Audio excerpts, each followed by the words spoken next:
Good day and welcome to our daily news roundup on Atlantic TV. I'm Mike Egobadia. Here are our top stories. Eid al-Maulud, Remi Tinubu urges Muslims to emulate Prophet. Obi rejects Atiku's position on fuel subsidy removal. Nigeria-China export rise by 81% to about $2.25 billion. Pokoli's friends support dancer following UK arrest.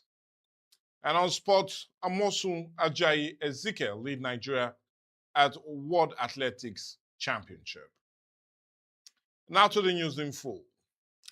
First Lady Senator Oluremi Tinubu has urged Muslims across Nigeria to emulate the virtues of Prophet Muhammad, peace be upon him, and promote peace in their homes and communities. In a message marking the 2026 Eid al-Maulud celebration, the First Lady highlighted the Prophet's virtues of compassion, forgiveness, and peaceful coexistence. She called on Muslim faithful to uphold these virtues and contribute to peace and unity across the country. Senator Tinubu also prayed that the celebration would bring renewed hope, peace, and blessings to Nigerians. The National Drug Law Enforcement Agency, NDLEA, has arrested 5 suspects and destroyed a cannabis farm during separate operations in Edo State. The state commander, Michel Ofuyeju, said operative discovered a cannabis plantation covering about 0.496 hectares in Ukaro Forest, Onwa West local government area of Edo State. 3 suspects were arrested at the farm, while about 1,240 kilograms of cannabis was destroyed. Operative also seized about 5.5 kilograms of processed cannabis. In a separate operation in Ekpoma, NDLE officials uncovered codeine, cough syrup, tramadol, rafanol, and damabol from an illicit drug warehouse. 2 other suspects were also arrested in Benin City with over 290 grams of Canadian loud cannabis. The agency director urges youth to avoid drug abuse and engage in productive activities, stressing the importance of awareness and community support in fight against substance abuse. Talking politics, presidential candidate of the Nigerian Democratic Congress, Peter Obi, has disagreed with African Democratic Congress candidate Atiku Abubakar over the proposed return of fuel subsidy if elected in 2027. Now, speaking at the Nigerian Bar Association conference in Port Harcourt, Obi said subsidy removal remains necessary, but faulted the federal government for alleged mismanaging the savings from the policy. He said the funds should have been properly invested to cushion the impact on Nigerians. Meanwhile, other opposition presidential candidates at the conference clashed over Nigerians' economy, insecurity, fuel subsidy, and policing. Former Rivers State Governor Rotimi Amaechi called for job creation and local production, while AAC candidate Omoyele Sowore advocated a change of government. The chief of staff to the President Bola Ahmed Tinubu, Femi Gbajabiamila, defended the administration proposed state police reform, saying to address weakness in current policing system. He also stressed the need for safeguards to prevent abuse of state police by political leaders.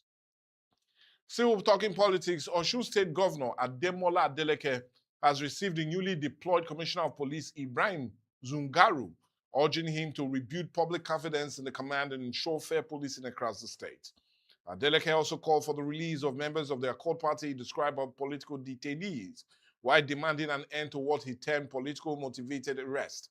He further urged the new CP to investigate the alleged misconduct by some police officers.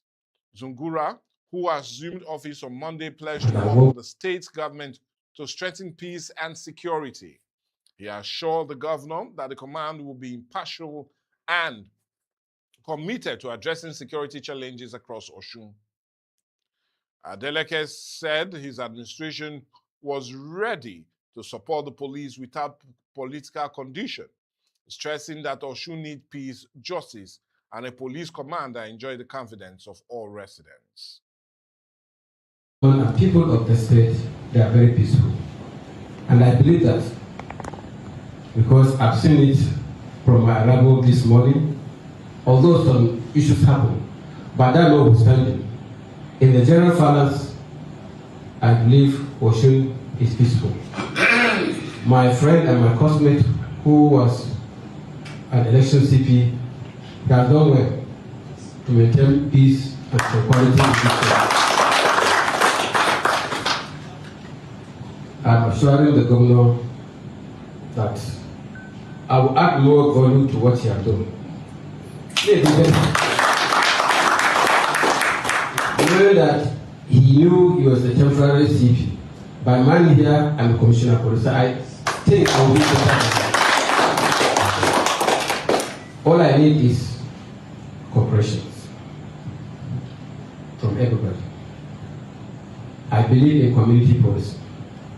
I will touch everybody, everywhere in this town, and we carry everybody along. So that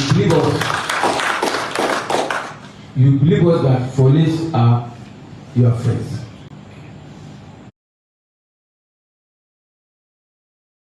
And talking business, Nigerian export to China rose by 81% year-on-year to $2.25 billion in the first half of 2026, following China's zero tariff policy for products from 53 African countries, including Nigeria.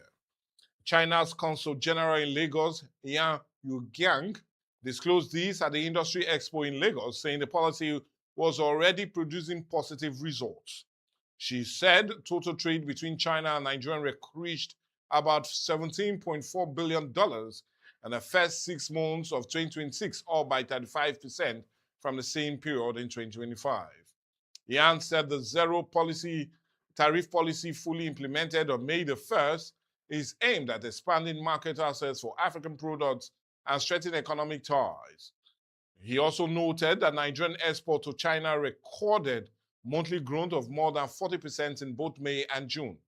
The Consul General also said bilateral trade exceeded $28 billion in 2025, while China direct investment in Nigeria reached to about $690 million, representing a 103% increase. He described Nigeria as China's largest engineering contracting market and a major investment destination in Africa.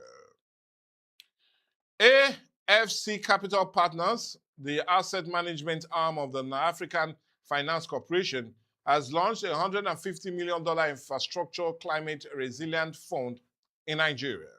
The fund, approved by the Securities and Exchange Commission, is designed to attract investment from pension funds, insurance companies, and other institutional investors for green infrastructure products. The company says it expects to make its first investment before the end of the year, focusing initially on transport and renewable energy. Officials say Nigerian growing pension fund assets, estimated between 31 and 32 trillion naira, provide significant opportunities for infrastructure financing. They also noted that Africa faces an annual infrastructure funding gap of up to $170 billion, while climate-related disruption costs the continent around $200 billion each year. The fund, supported by the Green Climate Fund, will provide financing for climate-resilient infrastructure and help reduce risks for private investors. AFC Capital Partners says the initiative will contribute to lowering logistic costs and strengthening Nigeria's infrastructure against the impact of climate change. Don't miss out on exciting news, events, and more. Stay connected by following us on Facebook, YouTube, and Instagram at Atlantic Media and TV.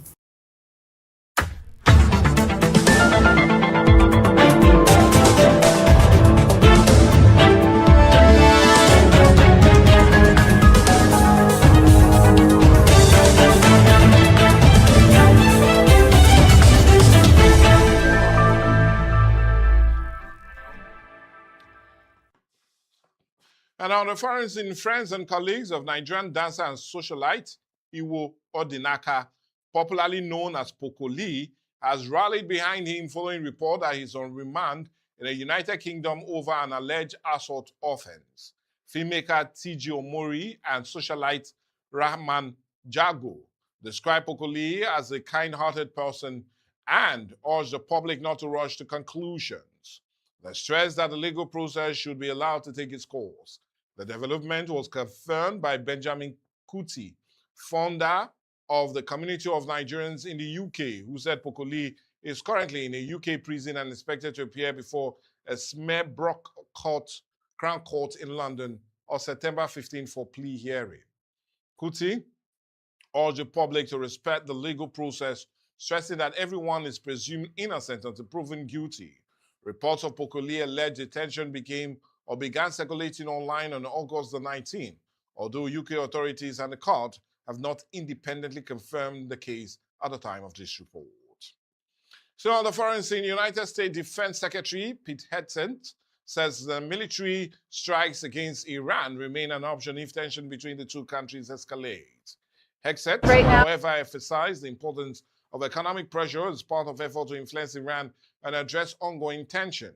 He said the United States could continue to assess the situation while keeping military options available if necessary.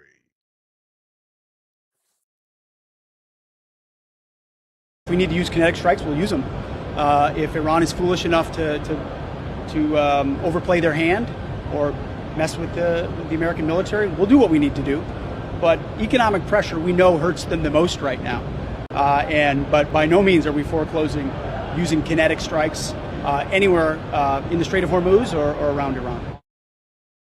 His remark comes amid heightened tension between Washington and Tehran, with concerns that further escalation could trigger renewed military confrontation.